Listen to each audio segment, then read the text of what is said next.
Shalom, selamat malam jemaat Tuhan yang terkasih. Kita berjumpa kembali dalam program Mesbah Keluarga yang khusus membahas mengenai pendalaman Alkitab. Dan seperti biasa kita akan menaikkan beberapa pujian terlebih dahulu sebelum kita mendengarkan pemberitaan firman Tuhan. Untuk itu saya mengajak jemaat Tuhan yang terkasih beserta seluruh keluarga untuk menyiapkan hati dan pikiran kita. Kita akan satu pujian, Dia mengerti. Terima kasih Tuhan. Kalau sampai malam hari ini Tuhan, kami masih boleh bersekutu dengan Engkau Tuhan, menaikkan korban syukur kami Tuhan, sebagai ungkapan rasa terima kasih kami Tuhan. Amin. Terkadang kita merasa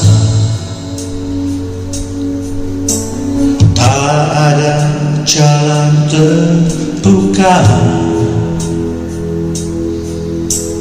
tak ada lagi waktu, terlambat sudah.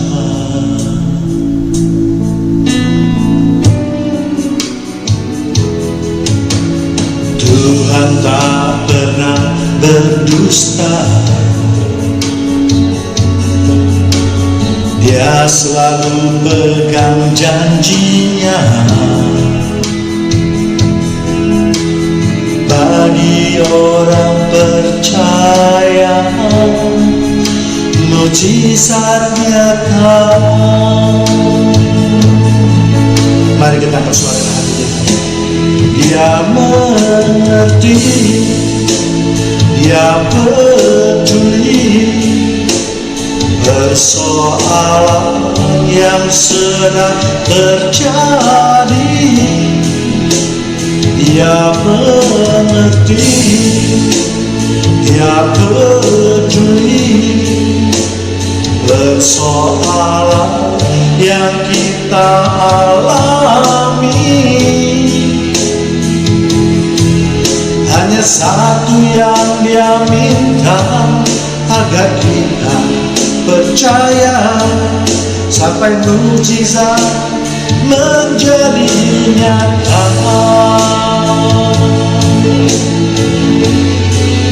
Kami percaya Tuhan bahwa Kau adalah Allah yang peduli pada kehidupan kami Tuhan. Dan hanya satu yang Kau minta dari kami Tuhan, yaitu kami harus percaya kepada Kau Tuhan. Dan pada malam hari ini kami datang kepada kami percaya sepenuhnya kepada Engkau. Amin.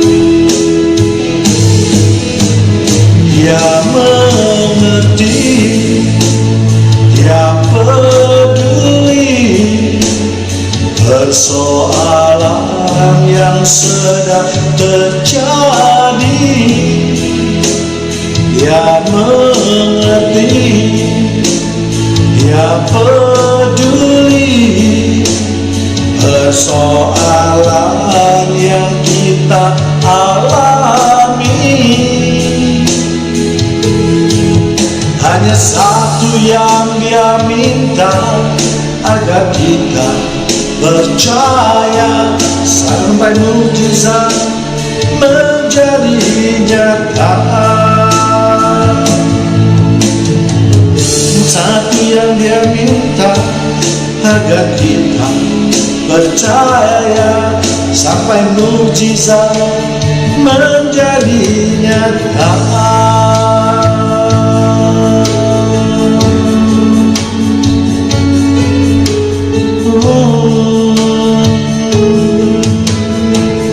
Haleluya.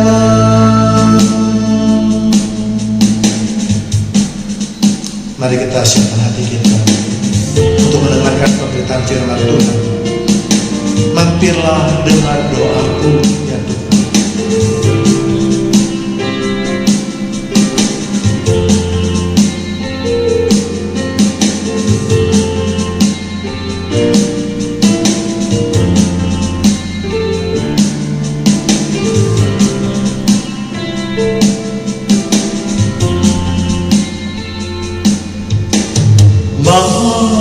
Mampirlah dengar doaku,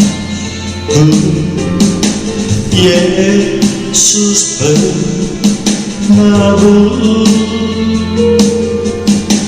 orang lain kau hampiri, jangan jalan terus. Yesus Tuhan, dengar doaku. Orang lain kau hampiri, jangan jalan terus. Dengarlah doa kami ya Tuhan. Kalau orang lain kau hampiri, kami juga mau Tuhan. Janganlah terus Tuhan. Di hadapan tata rahmat aku menyembah, tunduk dalam penyesal. Ampuni dosa kami Tuhan. Tuhan tolonglah. Yesus Tuhan, dengarlah doaku. Orang lain kau hampiri, jangan jalan terus. Yesus Tuhan, dengarlah doa kami. Dengar doaku. Orang lain kau hampiri, jangan jalan terus. Orang lain kau hampiri, jangan jalan terus. Shalom, selamat malam jemaat Tuhan yang terkasih. Kita berjumpa kembali dalam program Mesbah Keluarga yang khusus membahas mengenai pendalaman Alkitab. Dan pada malam hari ini kita sama-sama akan belajar suatu topik yang saya beri judul, benarkah Yudas dan Daud masuk surga?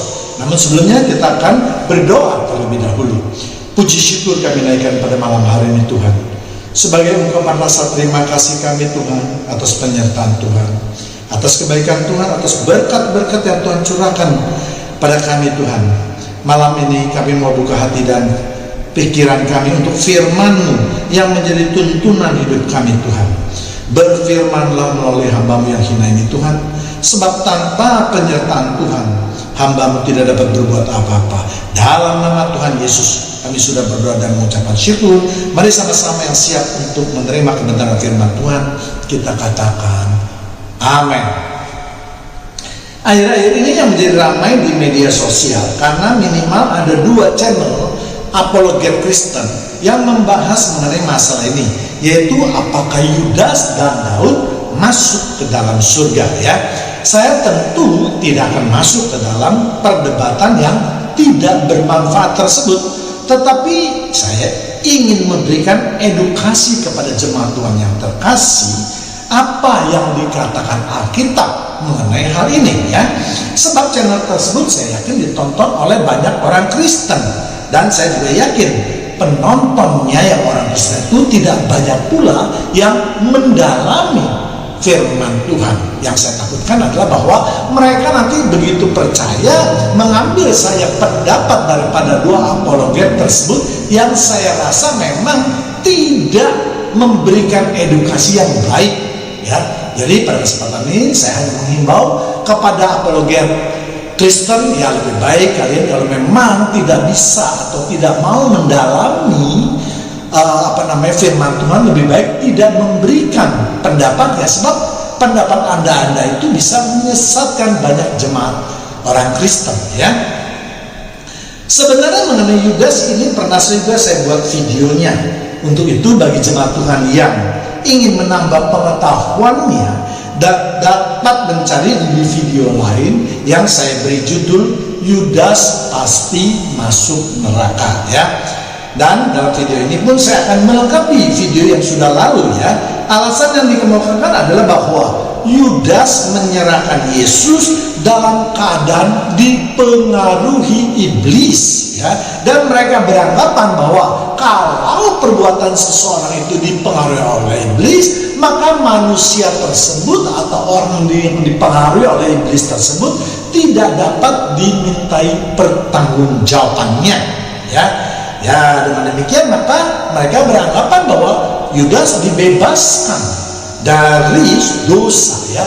Tentu ini adalah suatu pemikiran yang sangat dangkal dan sama sekali tidak menunjukkan pengetahuan tentang Alkitabnya, ya. Di samping itu mereka mengatakan bahwa Yudas adalah murid Yesus, dan sebagai murid Yesus Yudas pasti masuk surga, ya. Lagi-lagi suatu pemikiran yang sama sekali tidak masuk di akal, ya. Sebab kalau ditafsirkan sedemikian dangkalnya dan kemudian kita tarik pada keadaan sekarang, bukankah kita ini semua adalah murid-murid Yesus? Kalau begitu kita semua pasti masuk ke dalam surga, ya kan? Banyak sekali ayat yang akan ditabraknya kalau demikian, ya. Jadi tentu pendapat ini tidak bisa diterima, ya.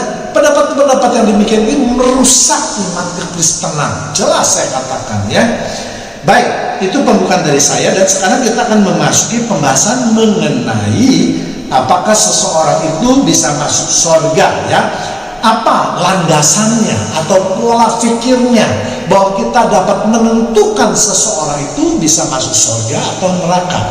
Memang ini adalah hak prerogatif dari Tuhan, tetapi kita sebagai manusia atau murid Yesus, kita juga harus mengetahui, ya kan? Karena kalau kita mengetahuinya, maka kita bisa mengambil kesimpulan, mengambil hidup kita menurut ajaran yang tepat. Jadi tidak bisa juga sebagai orang Kristen kita hidup dengan apa adanya saja, ya kan, menabrak banyak firman Tuhan, lalu pada akhirnya kita terus menyerahkan, inilah Tuhan hidup saya. Oh, tentu itu tidak bisa, ya. Firman Tuhan sudah mengajarkan banyak sekali ayat-ayat tentang keselamatan, dan itu juga jemaat Tuhan yang terkasih dapat mencarinya di video lain, di mana video tersebut berbicara tentang keselamatan, ya. Menurut saya simpel saja, ada 3 hal minimal yang harus diperhatikan, ya, supaya seseorang dapat masuk dalam surga. Yang pertama yaitu tentu tidak melanggar perintah Tuhan, ya, atau tidak jatuh ke dalam dosa. Kemudian yang kedua yaitu harus bisa berkuasa atas dosa. Artinya apa? Artinya kita harus mengendalikan diri kita terhadap pengaruh-pengaruh apapun juga, apakah itu pengaruh iblis, pengaruh keduniawian, pengaruh keinginan kita, dan seterusnya, ya. Kemudian yang ketiga yaitu kalau kita jatuh dalam dosa, maka kita harus melakukan pertobatan. Apa artinya? Artinya kita menyesal dan tidak mengulanginya lagi, ya. Ketiga syarat inilah yang merupakan landasan bagi seseorang untuk bisa masuk dalam surga. Sebab tidak mungkin dengan alasan apapun juga seorang berdosa itu bisa masuk ke dalam surga. Yudas dikatakan sering mencuri kas uang. Itu berdosa tidak? Ya, jadi jangan diabaikan hal-hal seperti itu, ya. Dan hukum Tuhan tidak mengenal hukuman yang berat maupun yang ringan. Segala bentuk perbuatan yang melawan hukum Tuhan itu sudah dinyatakan suatu dosa, ya. Kita tahu surga adalah tempat yang suci dan mulia, di mana Tuhan bersemayam di dalamnya. Lalu bagaimana seorang yang kotor, yang berdosa bisa masuk ke dalam surga dan hidup bersama dengan Tuhan? Ini suatu pemikiran benar-benar menurut saya bodoh, ya. Kemudian mari kita akan bahas satu persatu. Yang pertama itu tidak melanggar firman Tuhan atau tidak jatuh ke dalam dosa. Baik di dalam perjanjian lama maupun perjanjian baru, syarat ini merupakan syarat yang mutlak. Itulah sebabnya Tuhan selalu menghukum setiap orang yang berdosa. Bahkan bangsa yang berdosa pun dihukum oleh Tuhan, ya.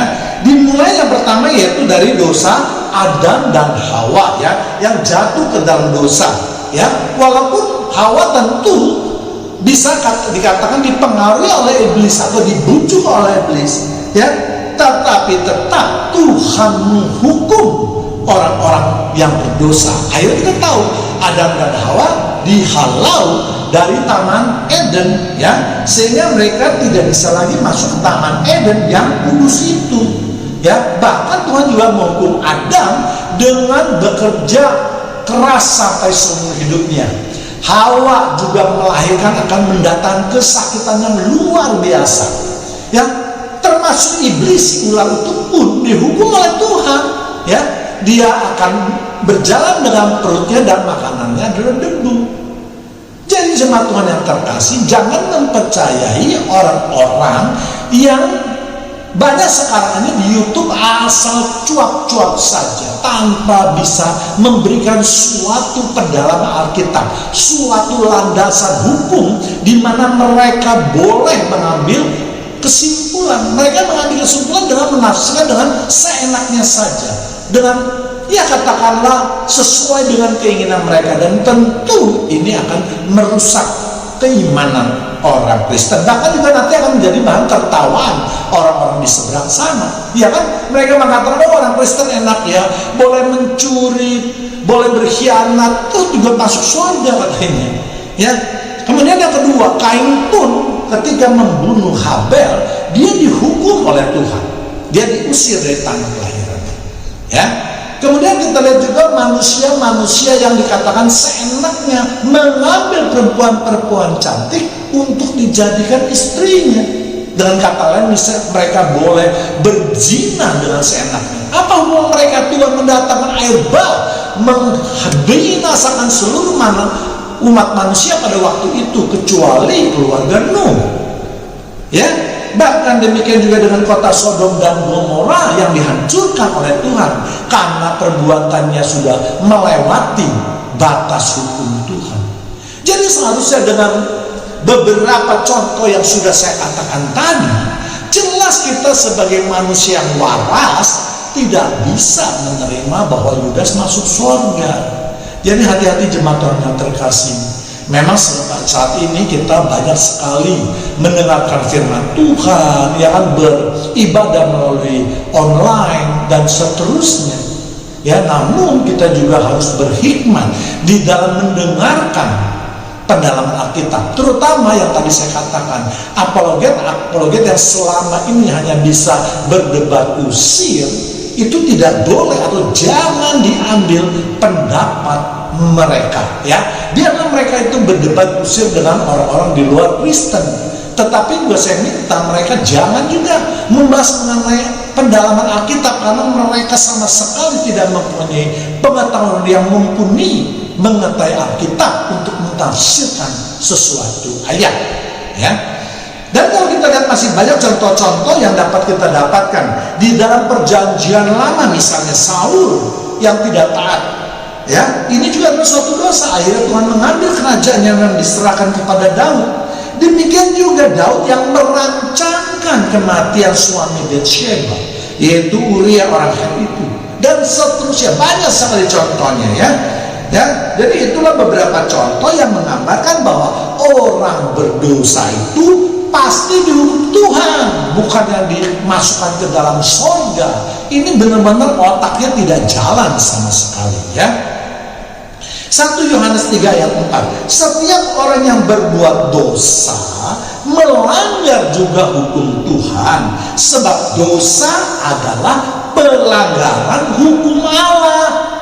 Baik-baik dibaca dulu ayat yang lain, jangan menafsirkan Alkitab dengan seenak perutnya sendiri. Saya terus terang gemes melihat orang-orang apologet Kristen ini yang ngomongnya sembarangan, tidak berdasarkan Alkitab, bahkan mengaku juga dia pendeta.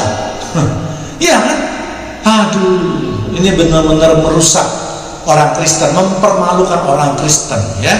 Untuk itulah maka Rasul Paulus mengambil kesimpulan di Roma 6 ayat 23a, sebab upah dosa adalah maut.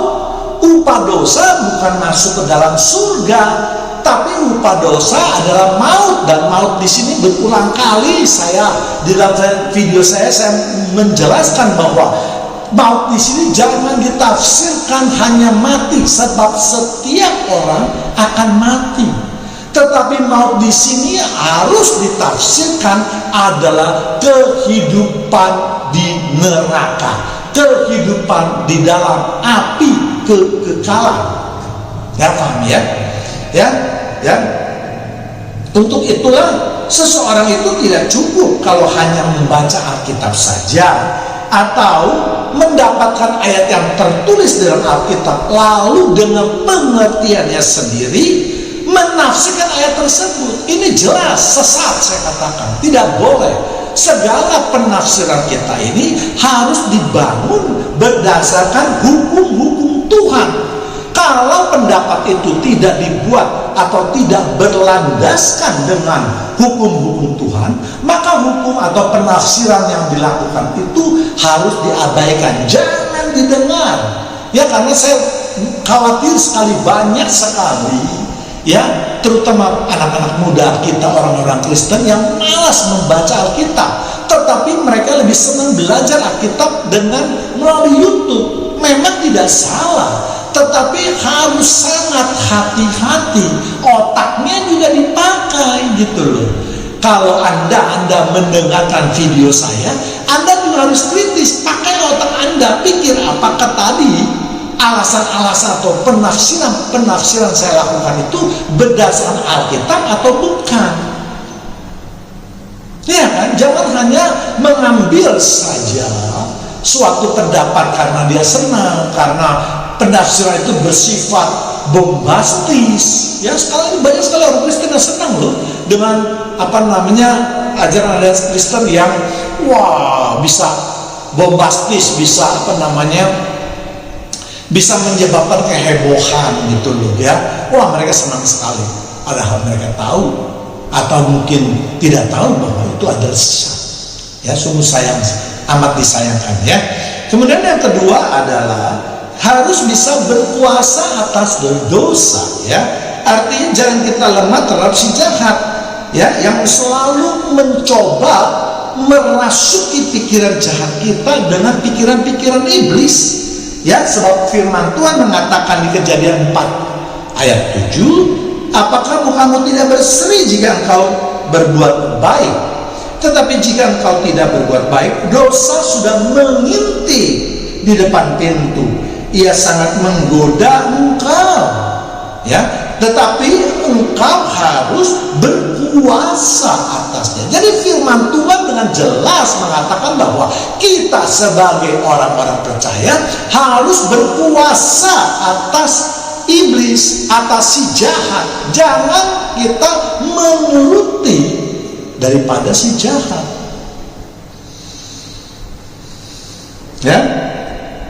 Sekali lagi saya ingatkan atau saya ulangi bahwa ayat tadi sudah mengingatkan kepada kita bahwa kalau si iblis itu berusaha terus untuk menghancurkan kehidupan manusia sebagai upaya balas dendamnya kepada Allah, maka Allah memerintahkan kita untuk melawannya dan harus menang di dalam mengendalikan pikiran si jahat. Kata berkuasa atasnya itu artinya kita sebagai umatnya harus memenangkan pertarungan di dalam pikiran dan hati kita untuk terus melawan perbuatan-perbuatan yang jahat. Ya, untuk itulah juga si jahat dikatakan seperti singa yang mengaum dan akan menelan kita. 1 Petrus 5 ayat 8 sampai 9. Sadarlah dan berjaga-jagalah. Lawanmu si iblis berjalan keliling sama seperti singa yang mengaum-ngaum dan mencari orang yang dapat ditelannya. 9. lawanlah dia dengan iman yang teguh. Saya ulangi lagi, lawanlah dia dengan iman yang teguh, sebab kamu tahu bahwa semua saudaramu di seluruh dunia menanggung penderitaan yang sama. Jadi Rasul Petrus ini berdasarkan ayat ini dalam Kejadian 4-7 kemudian menerjemahkan ke dalam 1 Petrus ini. Firman Tuhan mengatakan berjaga-jagalah. Itu artinya kita harus selalu waspada, tidak boleh lengah, sebab si iblis selalu berjalan mengelilingi kita. Berarti iblis itu ada selalu di sekitar kita, dan bila kita lengah maka kita akan ditelannya. Bukan kita akan digigit, kita ditelannya habis. Itu artinya habislah kehidupan kita kalau kita sudah dikendalikan oleh si iblis, ya. Jadi kalau ada orang yang tidak waspada lalu ditelan oleh si jahat, tidak bisa lagi diartikan dia dilepaskan dari dosanya, seolah itu bukan kesalahannya sendiri. Firman Tuhan menuntut kita untuk waspada dan melawan dengan iman yang teguh. Ya, jelas ya, saya rasa ya. Yudas tidak melakukannya sehingga ia jatuh ke dalam dosa, dan tentu ini adalah kesalahan Yudas. Dan Yudas jangan ditafsirkan karena perbuatan iblis lah yang menyebabkan Yudas menyerahkan Yesus. Ya, kematian Yesus di kayu salib itu adalah suatu nubuatan. Jadi walaupun Yudas tidak menyerahkan Yesus, pastilah nanti Yesus juga ada cara atau orang lain yang menyerahkan Yesus untuk disalib, karena ini sudah nubuatan. Yesus harus mati di kayu salib untuk menebus dosa-dosa manusia, ya. Jadi sekali lagi saya katakan, jangan menafsirkan ayat menurut pikiran sendiri, dan itu pasti akan sesat, ya. Serangan iman bukan hanya terjadi pada satu orang dua saja yang dikatakan oleh Alkitab, tetapi Alkitab mencatat atau menyatakan bahwa di seluruh dunia manusia menghadapi masalah yang sama, yaitu perbuatan iblis yang ingin supaya manusia jatuh ke dalam dosa, dan itu hanya dapat dilawan dengan iman yang teguh. Artinya kita harus mengetahui apa yang harus kita lakukan untuk menangkal perbuatan iblis itu, dan jawabannya tentu ada di dalam Alkitab. Misalnya kita harus membaca firman Tuhan, kita harus selalu waspada dan dikuatkan iman kita, tidak mudah goyah walaupun dalam kesesakan atau pencobaan. Berdoa terus, memohon kepada Tuhan supaya dikuatkan, diberi perlindungan, diberi jalan keluar, dan seterusnya. Jadi sekali lagi, janganlah mengambil kesimpulan bahwa karena manusia itu dipengaruhi oleh iblis, maka berarti manusia itu dibebaskan, tidak memiliki tanggung jawab apapun juga. Wah, enak sekali kalau hidup demikian, ya. Dan contohnya sudah saya tadi berikan beberapa contoh, ya. Kemudian ketika itu harus melakukan pertobatan. Artinya manusia yang sudah berdosa, maka manusia itu harus menyesali dirinya dan berjanji tidak akan mengulanginya lagi. Yudas tidak melakukan pertobatan. Yudas malah hanya menyesal, kemudian menggantung dirinya, ya. Sebab kita tahu bahwa kita diciptakan dalam keadaan yang sungguh amat baik, tetapi karena Adam dan Hawa jatuh ke dalam dosa, maka akhirnya semua manusia menjadi berdosa. Artinya di dalam diri manusia itu sudah ada bibit dosanya, ya. Hal ini dapat kita buktikan bahwa seorang anak kecil atau balita dapat berbohong kepada orang tuanya walaupun orang tuanya tidak mengajarinya, atau dia dapat mengambil barang kesukaannya walaupun itu milik orang lain. Nah, ini adalah contoh-contoh bibit sudah ada dalam tubuh kita, ya. Jadi janganlah berkira, oh itu bukan kemauan kita, itu Yudas sudah demikian, bukan kemauan Yudas, itu iblis yang suruh. Dengan demikian Yudas bebas, iblis yang bertanggung jawab. Wah, itu pemikiran yang luar biasa. Keluarkan ayatnya dong, yang menyatakan bahwa kalau iblis itu mempengaruhi kita, maka kita bebas. Tidak ada satu ayat pun, ya. Jadi itu jelas sesat, ya, saya katakan, ya. Bahkan pemikiran yang saya katakan berulang kali bodoh, karena ini mengajar kesesatan sama sekali, ya. Kemudian kita lihat Matius 4 ayat 17. Sejak waktu itulah Yesus memberitakan, bertobatlah sebab kerajaan sorga sudah dekat. Ya, banyak orang yang menggunakan ayat di dalam menafsirkan, mengatakan bahwa ini perkataan Yesus loh, perkataan Yesus itu kuat loh. Jelas mereka ini juga tidak mengerti apa-apa. Ya, kita harus mengimani bahwa apakah itu perkataan Yesus atau bukan perkataan Yesus, apakah itu peristiwa dan seterusnya, semua itu yang tercatat dimulai dari kitab Kejadian dan Wahyu, semua itu kita imani adalah firman Tuhan. Apa artinya? Semua itu adalah perkataan daripada Tuhan. Jadi kita tidak usah membedakan atau mengatakan bahwa kalau perkataan Yesus itu kuat hukumnya loh. Kalau demikian, maka Alkitab itu mungkin tidak lebih dari 10 lembar folio saja. Tidak perlu setebal ini. Iya kan? Karena semua yang bukan perkataan Yesus dibuang. Yang jelas kitab Perjanjian Lama sudah tidak ada perkataan Yesus yang langsung diucapkan oleh Yesus ya. Yang secara literal maksud saya ya. Buang saja kalau gitu. Ya, jadi lagi-lagi pemikirannya sama sekali tidak menggunakan akal sehat ya.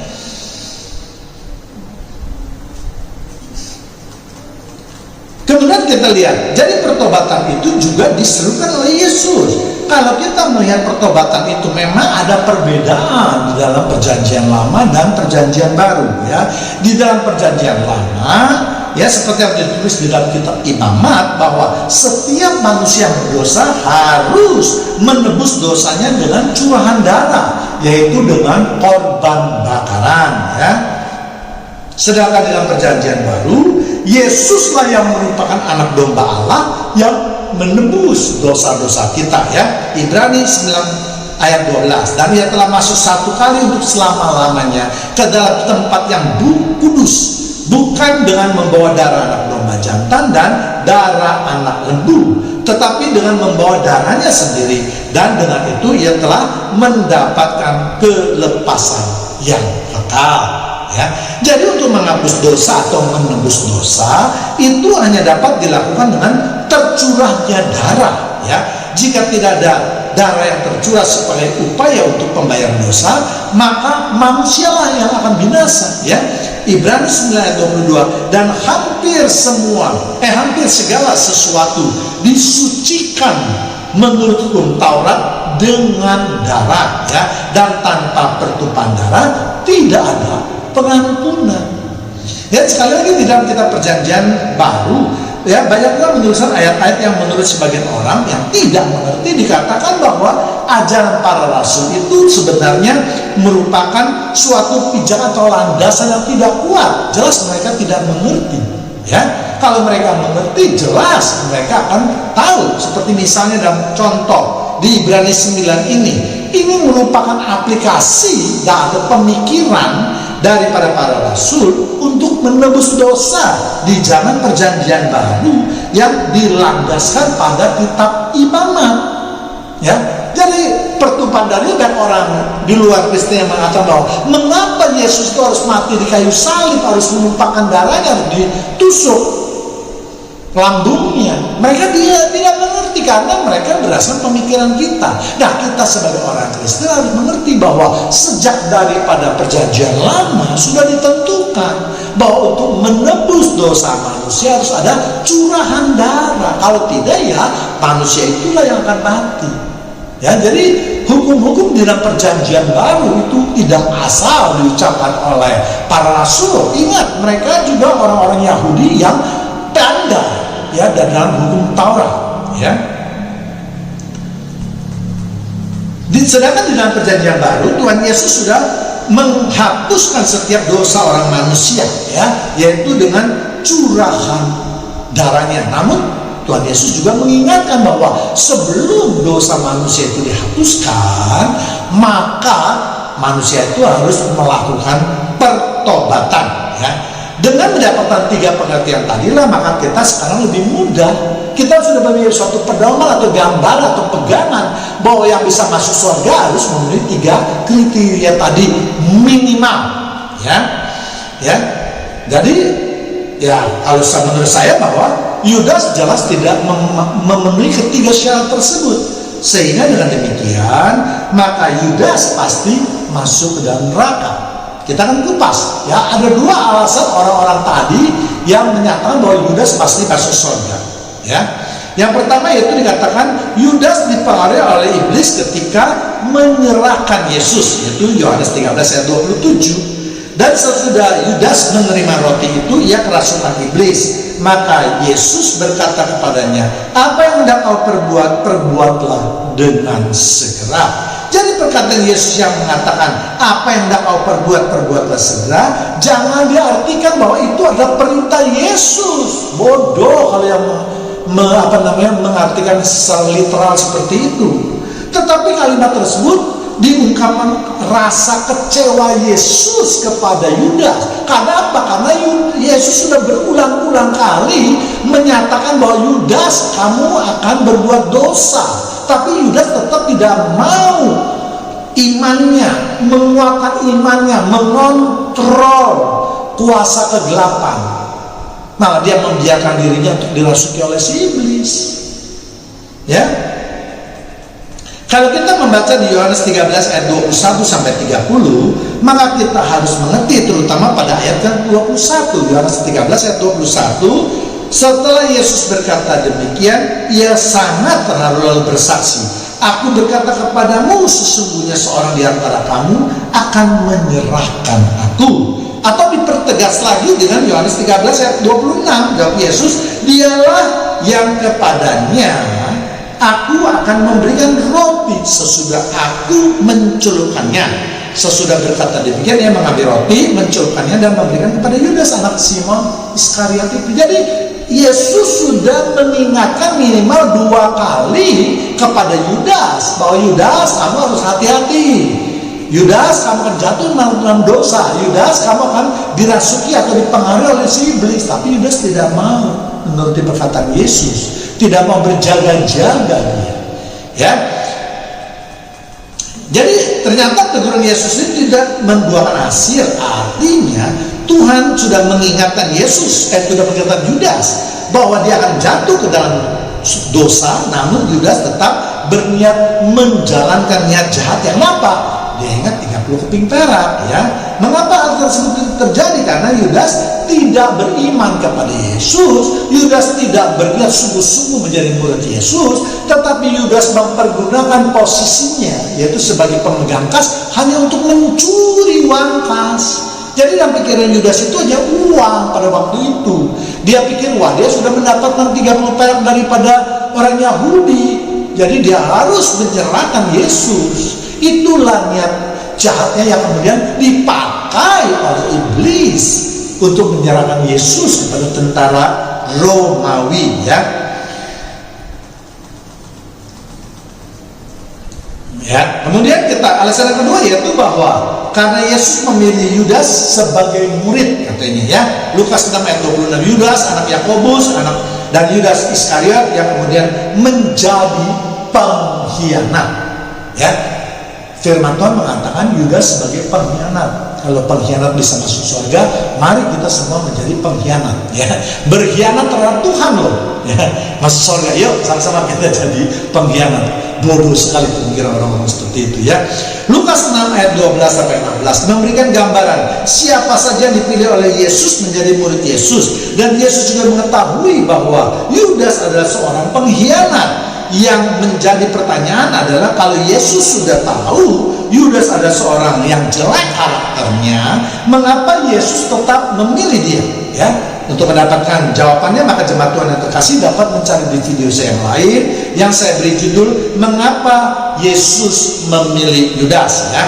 Dalam channel Apologet Kristen ada pendeta yang suara keras mengancam kepada pertanyaannya bahwa kamu tahu nggak, ini adalah perkataan yang sungguh Yesus, berani kamu melawan Yesus ya, dan seterusnya.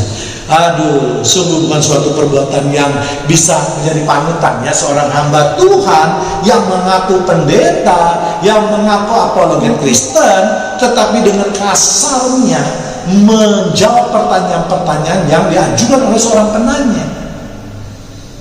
Padahal si penanya ini biasa-biasa saja. Kalau menurut saya, kalau memang kalian itu tidak bisa atau tidak menguasai Alkitab, lebih bagus jangan membahas mengenai Alkitab.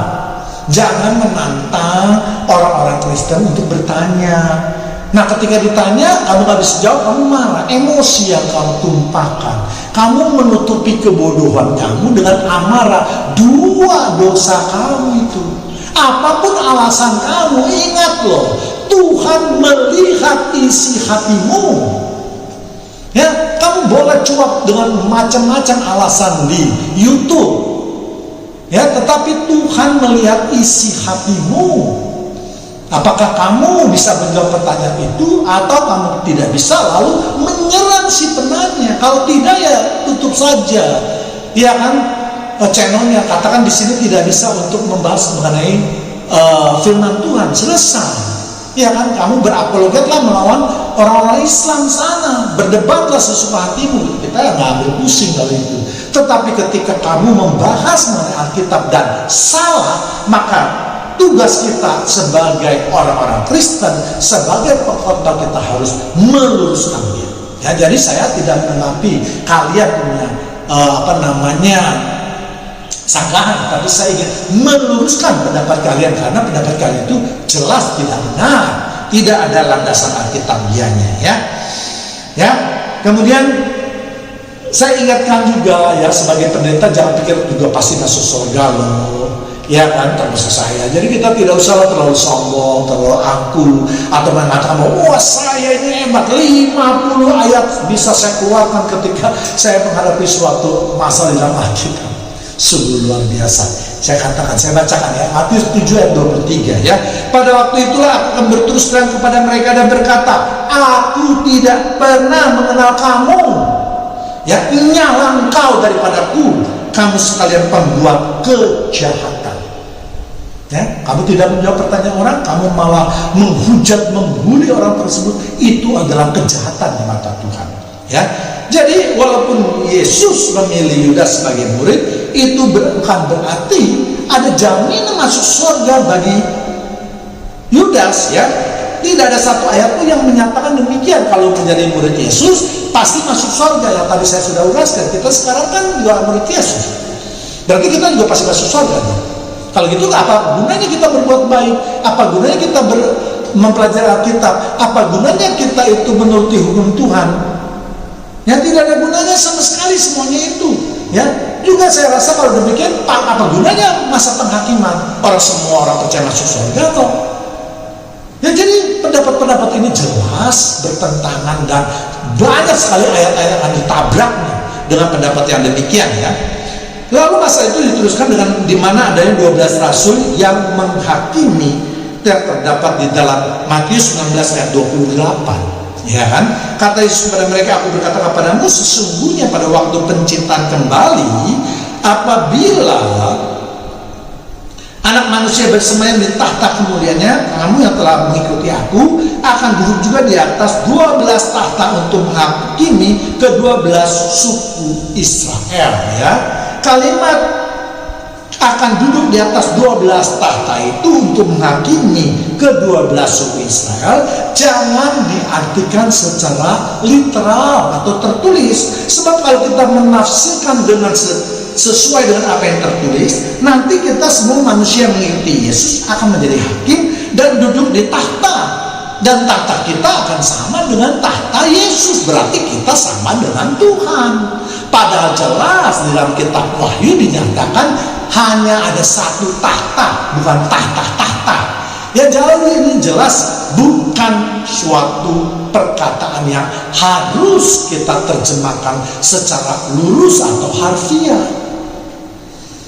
Ya, Wahyu 5 ayat 13. Dan aku mendengar semua makhluk yang di surga dan di bumi dan yang di bawah bumi dan yang di laut dan semua yang ada di dalamnya berkata, bagi Dia yang duduk di atas tahta dan bagi Anak Domba.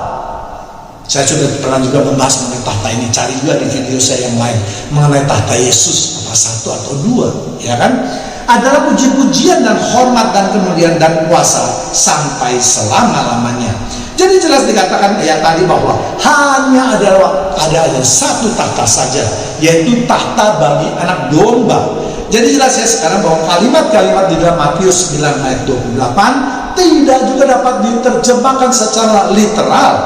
Kemudian mengenai jabatan Yudas setelah diganti oleh Matias, lalu lagi-lagi di dalam channel tersebut dinyatakan bahwa Matias itu bukan langsung dipilih oleh Yesus, sehingga kedudukan Matias itu dibawa daripada para rasul.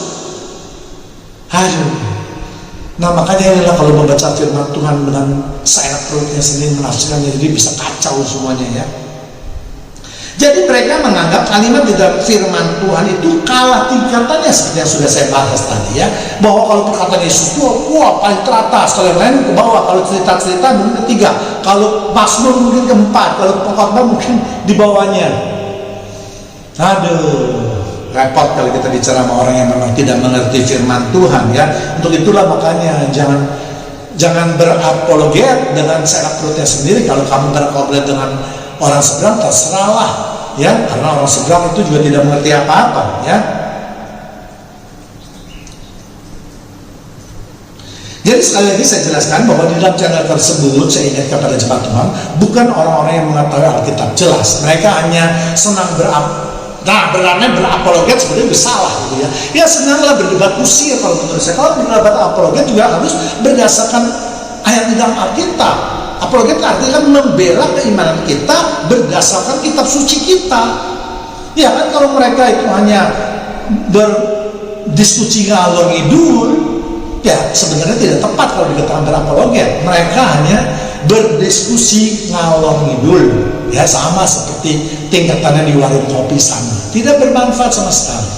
Ya cuma hanya menghibur, senang ya, lihat orang dimarah-marahin, lihat orang dibully gitu ya.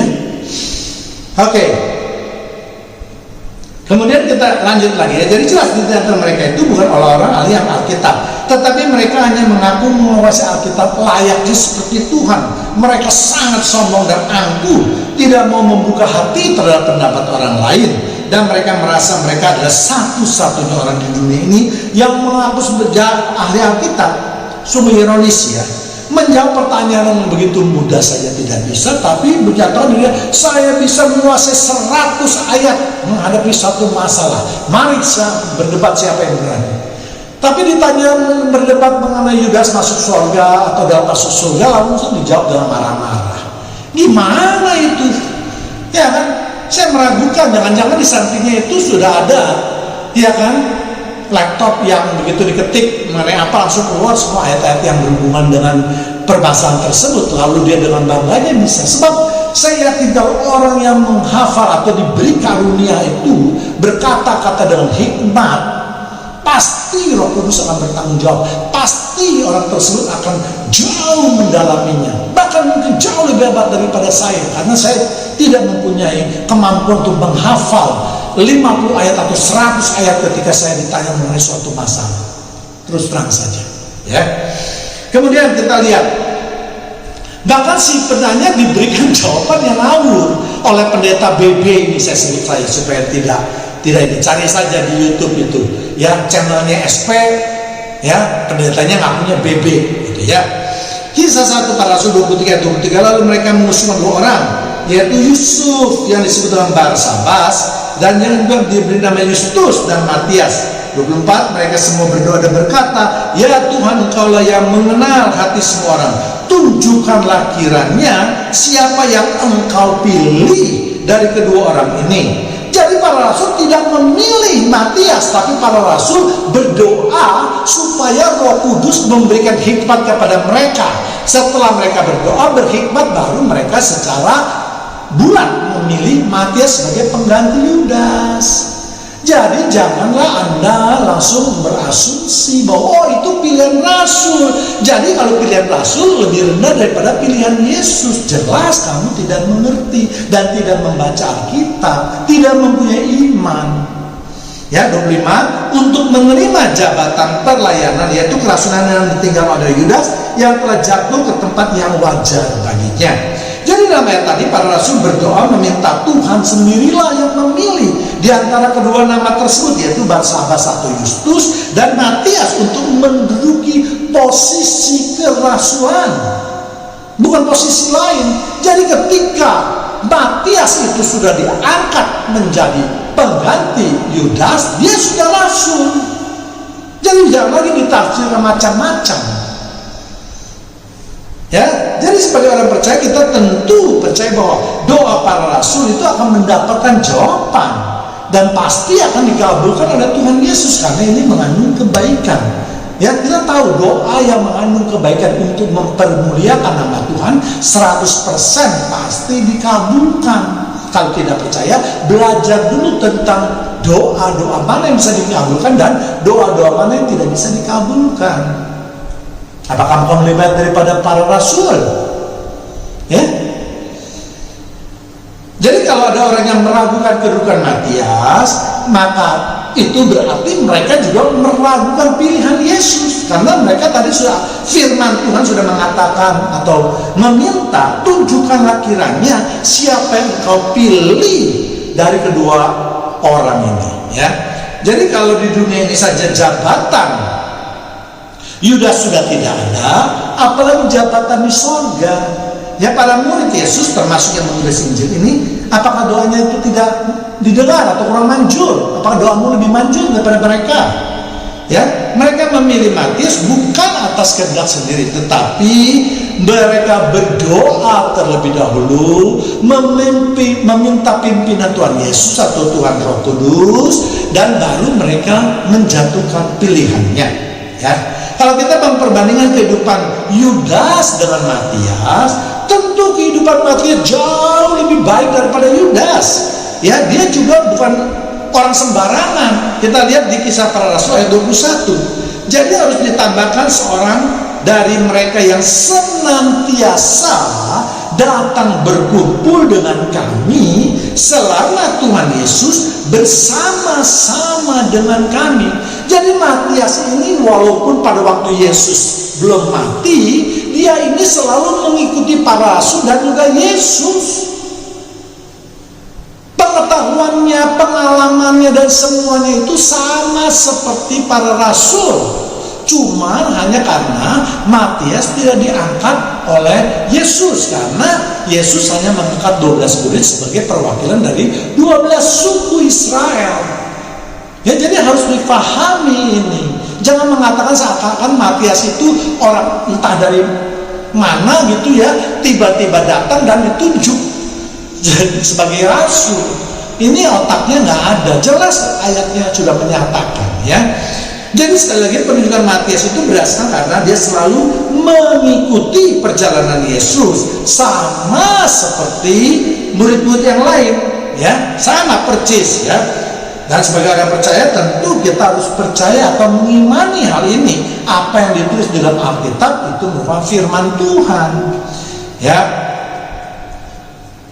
Namun ada juga mereka mengatakan bahwa kalau mereka sudah, Yesus sudah mengangkat 12 murid, maka itu tidak boleh dibatalkan oleh siapapun juga. Siapa yang bilang hukum Tuhan bisa dibatalkan oleh Tuhan sendiri? Banyak sekali contohnya. Hari Sabat, makanan-makanan halal tidak halal, bersunat dan seterusnya. Ya, pengorbanan darah dengan curahan. Ya, jadi jangan terlalu berpikir hukum Tuhan memang tidak boleh diubah oleh manusia, tetapi oleh Tuhan sendiri itu pastilah boleh. Ya, kita lihat. Sekarang saya mau tanya, jangankan satu orang manusia, 12 suku Israel yang kamu sebut itu, apakah sama dengan 12 suku yang ada di dalam Alkitab, yaitu 12 suku mula-mula, maksud saya 12 suku mula-mula keturunan Yakub? Apakah sama itu dengan 12 suku yang ada di kitab Wahyu? Saya tidak mau menjawab dulu. Silakan jawab. Ya, saya yakin pasti kalian menjawabnya sama, karena kalian bodoh, tidak mau belajar. Ya, dan saya katakan tidak sama. Ya, untuk lebih jelasnya, jika Tuhan yang terkasih bisa lihat di video saya yang lain yang saya beri judul 12 suku Israel di kitab Wahyu. Ya, jadi jangankan hanya satu suku, satu agama, satu orang, satu suku pun bisa dihapus oleh Tuhan kalau mereka tidak berkenan hidupnya di hadapan Tuhan. Ya. Kemudian kita teruskan lagi ya. Matias juga orang yang mengikuti kemanapun Yesus pergi. Ia mendengarkan perkataan Yesus, melihat tingkah laku Yesus, mendengarkan apa yang dikhotbahkan atau diajarkan oleh Yesus, sama seperti semua murid-muridnya. Dan pastilah Matiaslah yang akan menggantikannya. Tidak ada kekurangannya dibandingkan dengan Yudas, bahkan banyak kelebihannya. Ya. Kemudian berdasarkan pemaparan tadi, maka saya berkeyakinan bahwa Yudas pasti masuk ke neraka. Ya, mana ada sebagian orang urusan apa sih kita sih, kan kalau mati masuk surga atau tidak kan itu urusan Tuhan. Ya tidak begitu juga, kalian juga jangan bodoh, jangan apatis gitu. Kita sedang belajar firman Tuhan. Dengan belajar mengenai kasus Yudas ini, kita harus mengambil hikmat. Oh, kalau orang menjadi berdosa, pengkhianat, tidak bisa masuk surga. Oh, Matias yang baik, yang menuruti firman Tuhan, yang memberitakan firman Tuhan akan masuk dalam surga. Mana yang kita pilih gitu. Jangan kita hidupnya nggak punya arah, nggak punya ketentuan, nggak punya tujuan, lalu nanti mati baru bingung, lalu tanya sama Tuhan, Tuhan saya masuk surga nggak? Saya pastikan kalau hidup seperti itu ya kamu pasti masuk dalam neraka, karena kamu akan hidup secara orang yang tidak mengenal Tuhan, ya kan? Jadi jangan jawab seperti itulah jemaat Tuhan yang terkasih, ya. Kemudian mengenai Daud, ya, sebelum kita mengenai memaksud pembahasan, saya juga ingin menyoroti apa yang diperbuat oleh orang-orang di channel tersebut, ya. Pendeta BB jelas tidak mampu menjawab pertanyaan yang diajukan oleh seorang Kristen yang bertanya apakah Daud masuk dalam surga, ya. Lalu dibalas dalam pendeta BB itu, menurut kamu bagaimana? Pertanyaan dijawab dengan pertanyaan. Mengaku dirinya hebat, jawablah kalau menurut saya gitu tuh. Iya kan, kalau tidak jangan mengatakan saya hebat, saya menguasai 50-100 ayat di dalam pikiran saya ketika menghadapi seseorang. Ya ditanya satu pertanyaan kamu nggak bisa jawab kok, ya kan? Ya bahkan penanyanya langsung dibully dengan perkataan-perkataan tidak baik, gitu loh. Dan saya rasa ini bukan suatu contoh yang baik, ya kan? Bahkan si pendeta tersebut mengatakan suatu ayat yang tidak ada hubungannya dengan Daud, ya kan? Dia menyatakan di Kisah Para Rasul 2, aku tahu tentang seorang Kristen 14 tahun yang lampau, entah di dalam tubuh entah tidak, entah di luar tubuh aku tidak tahu. Allah yang mengetahuinya, orang itu tiba-tiba diangkat ke tingkat ketiga dari surga. Kita tahu ayat ini berbicara mengenai pengalaman Rasul Paulus ketika diangkat ke tingkat ketiga ke surga. Jadi pendeta BB ini memanfaatkan kurangnya pengetahuan si penanya tentang Alkitab. Apakah orang yang demikian patut dijadikan contoh? Itu yang menjadi pertanyaan kita. Apalagi di YouTube loh, di-share. Ya, mudah-mudahan banyak orang juga yang melihat video saya ini, men-share ini supaya jangan terpengaruh oleh pendeta BB yang sombong itu. Padahal tidak. Ya, maaf saya harus katakan otaknya tidak mampu untuk menjawab pertanyaan apakah Daud itu masuk surga atau tidak. Tentu berdasarkan ayat Alkitabiah. Padahal sangat mudah, saya katakan, bukan saya sombong. Ya kan, asal kita mendalami Alkitab, kita minta tuntunan Roh Kudus, semua pertanyaan itu bisa kita jawab dengan mudah. Ya kan? Ya. Kemudian pendeta tersebut mencaci maki atau membuli pertanyaan tersebut dengan kata botol, yaitu bodoh dan tolol. Coba bayangkan seseorang ditanya mengenai apakah Daud masuk surga atau tidak, dan orang tersebut tidak juga berniat apa-apa, dikatakan dibully, dikatakan bodoh dan tolol. Apakah itu patut dilakukan oleh seorang pendeta? Ya. Kemudian hal lain juga kita lihat, setelah tidak bisa menjawab, langsung dia mengarahkan ke lain, didesak lagi, jawab ini pertanyaan Daud apa masuk surga? Ya nanti akan saya jawab. Tetapi saya sekarang ingin mengatakan dulu, kamu tahu nggak itu hari Sabat apa? Loh, apa hubungannya Sabat dengan Daud? Iya kan? Lalu dia juga mengatakan bahwa kamu tahu nggak? 10 perintah Tuhan itu sudah diterjemahkan ke dalam 613 mitzvot. Kalau kamu nggak tahu, kamu tanya sama saya ahlinya, dia bilang. Luar biasa ya. Ya, padahal untuk materi 613 mitzvot itu 3 ketik aja di Google juga tahu. Ya kan 613 mitzvot itu bukan sesuatu yang sangat hebat gitu loh. Itu sudah mungkin ada setahun yang lalu ya. Saya mulai dengan itu 613 mitzvot itu ya. Ya, jadi nggak usah terlalu bangga-bangga dari itu. Kalau memang nggak bisa jawab, jawabnya nggak bisa, ya. Bahkan kroninya mengatakan, kamu itu orang Kristen bukan? Dijawab sama si pria, saya orang Kristen, tapi saya tidak mendalami Alkitab. Di mana gerejamu? Ditanya. Orang itu juga tidak menjawab, tapi dipaksa itu menjawab di GBI. Lalu dia bilang, GBI mana? Saya kenal semua pendeta atau pengkhotbah di GBI seluruh Indonesia. Luar biasa sombongnya kroninya ini, ya. Saya bahkan yakin ketua GBI juga belum tentu menghafal semua pendeta yang ada di seluruh Indonesia. Ya, tapi apa hubungannya gitu loh dengan pertanyaan dalam masuk surga atau neraka tuh kayak ke GBI segala. Bahkan menunjuk-nunjuk kami itu bukan orang Kristen, kamu tidak pantas menjadi orang Kristen karena kamu tidak tahu apa itu iman rasuli, kamu tidak tahu apa yang dikatakan oleh pendetamu waktu dibaptis dan seterusnya. Saya rasa banyak sekali orang Kristen nanti tidak mengetahui pernyataan iman rasuli. Ya, dan juga banyak, saya punya pengalaman dulu kok. Waktu saya sampai hari ini di gereja GBI pun, saya kadang-kadang ikut pun, tidak ada pernyataan iman rasuli kecuali di Katolik dan di GKI. Ya, jadi wajar-wajar saja kalau orang biasa, pemanus Kristen, ya kan, dia tidak mengetahui hal-hal yang disebutkan atau hal-hal mendalam. Ditanya Tritunggal dia tidak mengerti, padahal dia mengatakan bahwa saya percaya Yesus ada Tuhan dan Juru Selamat saya. Dia desak terus sama kroninya, kamu tahu nggak Tritunggal? Kamu kalau nggak tahu, kamu nggak boleh jadi orang Kristen. Itu bodoh justru orang kroni. Iya kan? Kenapa saya katakan bodoh? Ajaran Tritunggal itu ya tiga yang dipermasalahkan. Allah Bapa itu tidak pernah dipermasalahkan baik di luar orang Kristen maupun di dalam orang Kristen sendiri. Saksi Yehova yang sesat misalnya tidak mempermasalahkan, ya kan? Kemudian yang kedua yaitu Roh Kudus. Roh Kudus juga orang Islam menerima, orang lain pun menerima. Yang bermasalah dari Yesus. Mereka menolak Yesus, Allah yang menjadi manusia. Itu yang ditolak oleh mereka. Jadi kalau ada orang yang menyatakan dirinya dia percaya Yesus adalah Tuhan dan Juru Selamat, maka mengenai Tritunggal sudah selesai. Iya kan? Nanti untuk pemaham biarlah Roh Kudus yang akan memberikan pemahaman. Iya kan?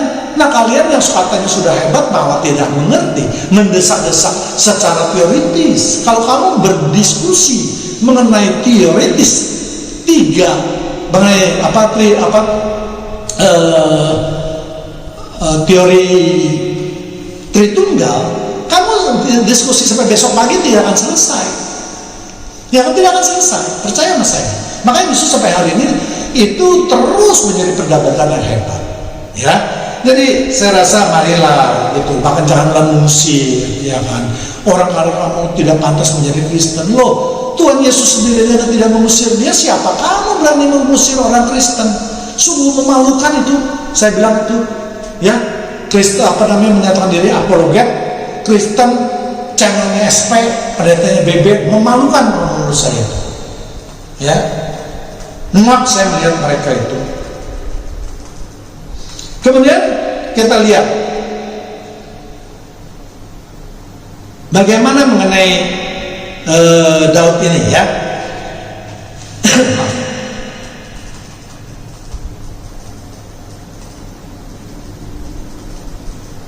Ya, kita akan memasuki sekarang mengenai masalah Daud apakah masuk surga atau tidak.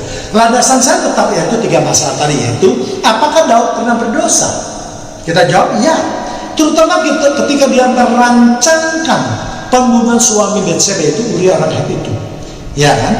Jelas, ya, Daud berdosa. Namun Tuhan sudah menghukum Daud. Apa hukumannya? Yaitu dia menghukum anak sulungnya Daud yang dihasilkan dengan Batseba.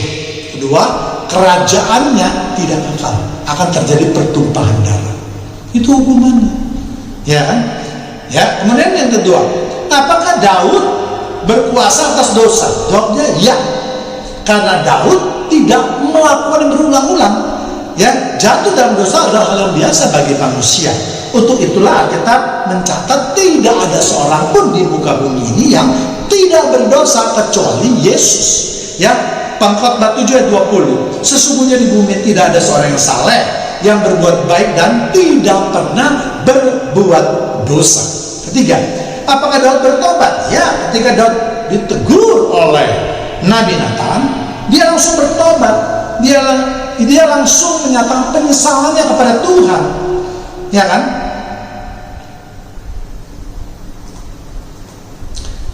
Dan akhirnya juga Daud berpuasa.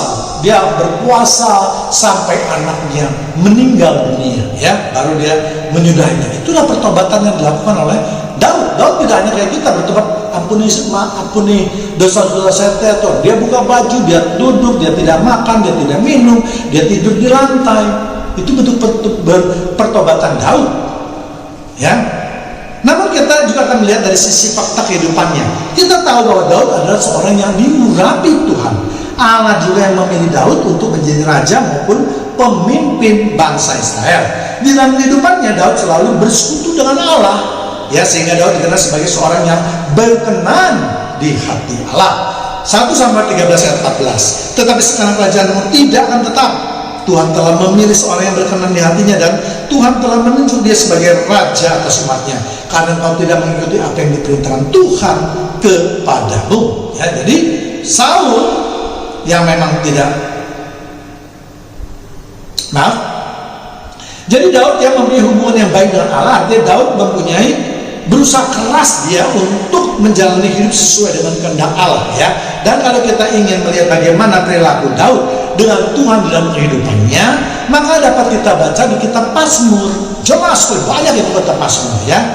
Lalu ketika Daud meninggal, dia meninggalkan pesan juga kepada Salomo anaknya untuk berbuat baik. Dan hal ini dapat kita baca di 1 Raja 2 ayat 1 sampai 4. Ayat ketiga, Daud berpesan kepada Salomo untuk tetap setia kepada Tuhan. Lakukan kewajibanmu kepada Tuhan, hidup menurut jalan Tuhan, mengikuti segala ketetapan atau perintahnya. Itulah nasihat Daud, ya. Keempat, jika Salomo melakukan semuanya itu, maka Tuhan akan menepati janji-janjinya. Jadi menurut saya, kalau Daud bisa memberikan nasihat terakhir yang begitu baik kepada Salomo, tentu Daud juga melakukannya, ya kan? Dan memang kalau kita membacanya di kitab, di dalam kehidupan Daud selalu menuruti perintah Tuhan. Jadi kesimpulannya, Daud adalah manusia yang baik atau berkenan di mata Tuhan. Kemudian ketika Daud mati, memang Daud tidak terangkat ke surga seperti halnya Henokh maupun Nabi Elia. Tetapi kita harus ingat bahwa ketika Yesus mati di kayu salib, terjadi gempa dan dahsyat.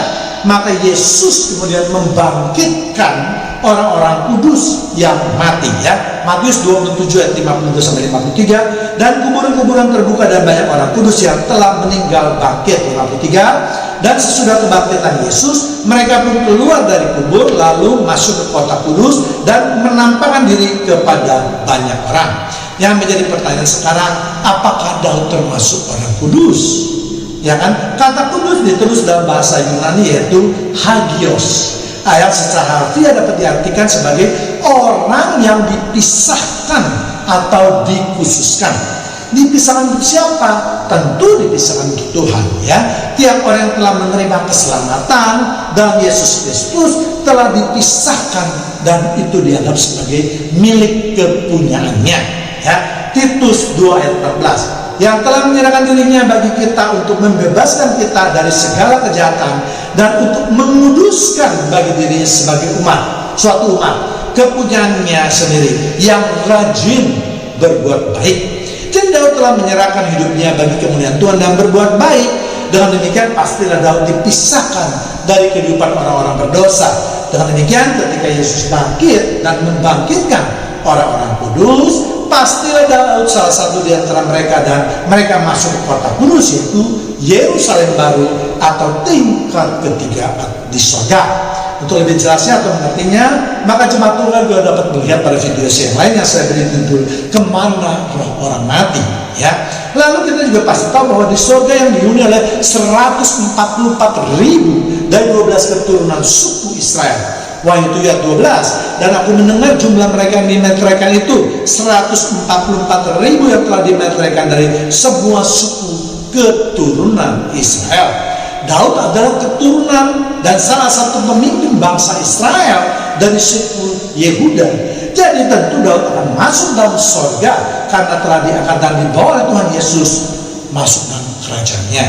Jadi dari faktor teori yang memenuhi 3 syarat mengenai ketetapan bagaimana seorang itu masuk surga, dan juga dalam kenyataan hidupnya, Daud juga kita dapat memberikan, seperti yang sudah saya bahas tadi, memberikan kehidupan Daud yang baik di mata Tuhan. Maka saya berkesimpulan atau menafsirkan bahwa Daud pasti masuk surga. Ya, demikianlah pembahasan mengenai apakah Yudas masuk surga atau tidak. Yudas jelas masuk dalam neraka, Daud masuk dalam surga. Mari kita tundukkan kepala. Terima kasih Tuhan kalau pada malam hari ini kami masih terus diberi kesempatan untuk mendengarkan sebagian daripada kebenaran firman-Mu. Biarlah firman Tuhan terus menguatkan iman percaya kita dan menjadi pelita bagi hidup kami. Terima kasih Bapa yang di surga. Terima kasih Tuhan Yesus. Terima kasih Tuhan Roh Kudus. Terpujilah nama-Mu sekarang dan selama-lamanya. Amin. Kita baru saja mendengarkan pemberitaan firman Tuhan. Untuk itu jemaat Tuhan yang terkasih, saya ajak untuk tetap arahkan hati dan pikiran kita. Kita angkat satu pujian kembali.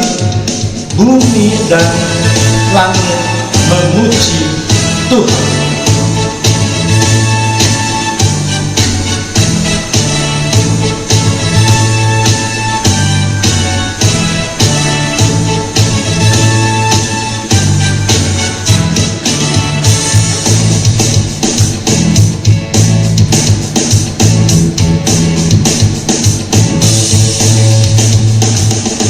Dan bumi pujilah Tuhan, sebab Dia ciptakan semuanya.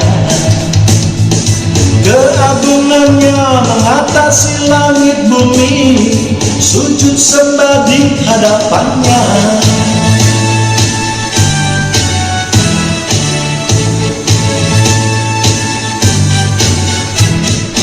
Langit dan bumi pujilah Tuhan. Amin. Sebab Dia ciptakan semuanya. Keagungannya mengatasi langit bumi, sembah sujud di hadapannya. Ku puji, ku sembah, ku puji, ku sembah Yesus Kristus Sang Penebusku. Ku puji, ku sembah, ku puji, ku sembah Yesus Tuhan dan Rajaku.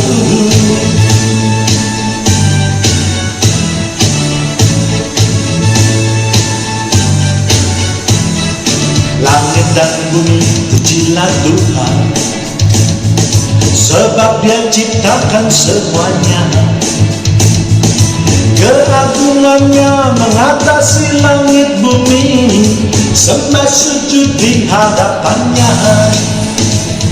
Ku puji, ku sembah, ku puji, ku sembah Yesus Kristus Sang Penebusku. Ku puji, ku sembah, ku puji, ku sembah Yesus Tuhan dan Rajaku.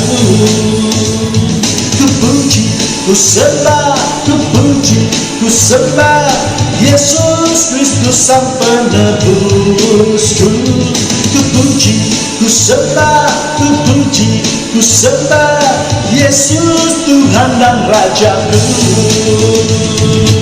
Haleluya, amin, haleluya, amin, haleluya, amin, haleluya, amin, haleluya, amin, haleluya, amin, haleluya, amin, haleluya, amin, haleluya, amin, haleluya, amin, haleluya,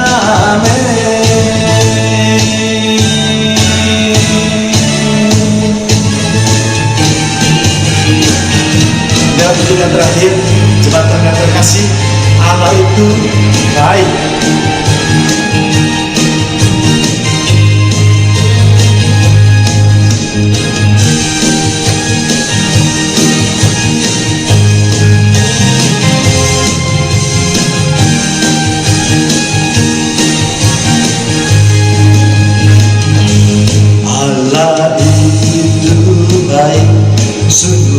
bagiku, ditunjukkannya kasih setianya yang menyediakan yang ku perlukan, menyatakan kebaikan, menyatakan kebaikan, menyatakan kebaikannya padaku. Kasih setianya tak pernah berubah, dulu, sekarang, dan selamanya. Ajaiblah kuasa dalam namanya, Yesusku luar biasa.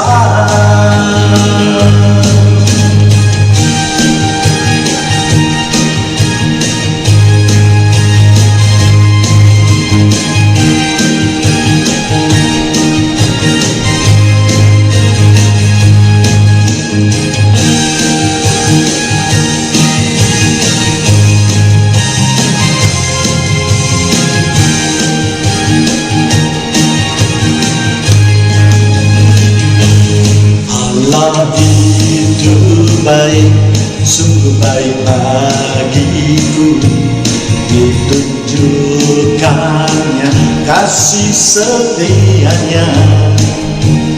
Dia menyediakan yang ku perlukan, menyatakan kebaikan, menyatakan kebaikan, menyatakan kebaikannya padaku.